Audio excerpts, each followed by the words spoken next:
اهلا بكم في قناه انا وطفلي. لو انت ام لاول مره طبيعي انك تتابعي تطور طفلك خطوه بخطوه وتسالي نفسك هل ابني بيتطور طبيعي ولا في حاجه غلط. في الفيديو ده هنعرف مع بعض علامات تاخر النمو العقلي عند الرضع وازاي تكتشفي المشكله بدري وتتصرفي صح. بس في البدايه خلينا نعرف يعني ايه تاخر في النمو العقلي. تأخر في النمو العقلي معناه إن الطفل مش بيكتسب المهارات العقلية والمعرفية اللي المفروض يوصل لها في سن معين، وده بيشمل التركيز والتفاعل مع اللي حواليه والاستجابة للأصوات أو فهم الحاجات البسيطة. طب سؤال تاني، إيه هي أسباب تأخر النمو العقلي عند الرضع؟ من المشاكل الشائعة اللي بتسبب تأخر في النمو العقلي هي مشاكل أثناء الحمل أو الولادة زي نقص الأكسجين، أو التهابات في المخ أو إصابات في الراس، أو أمراض وراثية أو مشاكل تانية زي متلازمة داون، أو سوء التغذية في أول سنة، أو إهمال التحفيز العقلي والحسي للطفل، أو بعض الحالات اللي ليها علاقة بالتوحد أو اضطرابات النمو العصبي. خلينا نقسم مراحل تأخر النمو العقلي حسب المرحلة العمرية.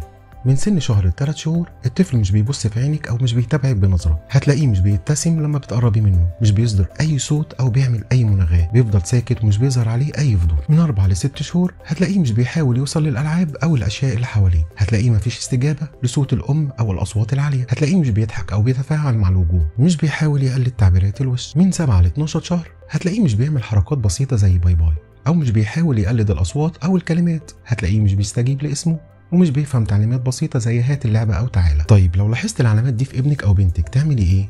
أول حاجة ما تتوتريش، مش كل تأخير يعني مشكلة كبيرة. تاني حاجة راجع دكتور الأطفال فورا علشان يعين الطفل ويطلب فحوصات لو لازم الأمر. بعد الفحوصات ممكن الطبيب يوجهك لطبيب نمو وسلوك أو أخصائي تخاطب. ومهم جدا تعرفي ان لو في حاجه التدخل المبكر بيفرق كتير جدا وبيحسن فرص الطفل بشكل كبير. طيب سؤال مهم، ازاي تساعدي طفلك ينمي قدراته العقليه؟ اول حاجه كلمي طفلك كتير حتى لو مش هيرد، ده بيحفز المخ. تاني حاجه شاركيه اللعب التفاعلي زي المرايه والالعاب الصوتيه والكتب المصوره. كمان خديه يشوف اماكن جديده علشان ده بيحفز الحواس، واقرأي ليه بصوت عالي من بدري. وملحوظه مهمه، في أطفال بيتأخروا شوية وبعدين بيلحقوا التطور الطبيعي من غير أي مشاكل، لكن المتابعة المستمرة والانتباه لأي تغيرات هو اللي بيحمي ابنك وبيديكي أفضل فرصة للتدخل في الوقت المناسب. ولو عجبك الفيديو واستفدتي ما تنسيش تعملي لايك وتشتركي في القناة وتفعلي الجرس علشان توصلي كل النصايح الجديدة عن تربية الأطفال. واكتب لنا في الكومنتات إيه هي أكتر حاجة بتحسي إنها بتقلقك في تطور ابنك.